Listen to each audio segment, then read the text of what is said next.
আজ আমার বাড়ি ফেরার পালা। সারা সপ্তাহ না কাছের লোকেদের থেকে দূরে থাকাটা ভীষণ কষ্টের। তাই বাড়ি ফেরার দিনটা আমার কাছে সবসময় স্পেশাল। আজ একটু তাড়াতাড়ি ফিরছি। প্রায় ৩ ঘন্টা জার্নি করে পৌঁছে গেলাম কাটোয়া। কাটোয়া নেমে দেখি আমার র্যাপিডো ড্রাইভার দাঁড়িয়ে আছে আমার জন্য।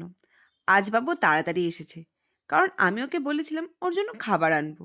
খাবুটে সেই শুনে তাড়াতাড়ি এসে হাজির। খাবার পেয়ে তো মহাশয় ভীষণ খুশি। আজ অফিসে স্পোর্টস ছিল, সেখানে এই ব্যাগ আর খাবারটা দিয়েছে। বাড়ি ফেরার পথে দাঁড়িয়ে পড়লাম বিশুদার রোলের দোকানে।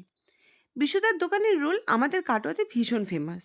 এছাড়াও বিশুদার দোকানে চাউমিন, ফিশ ফিঙ্গার ও এগুলোও দারুণ খেতে।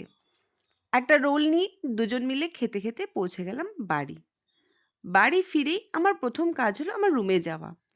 রুমে ঢুকেই রুমের এই অবস্থা দেখে মাথাটা হয়ে গেল গরম। তারপর একটু ফ্রেশ হয়ে সব কাজ ফেলে নেমে পড়লাম ঘর পরিষ্কারে।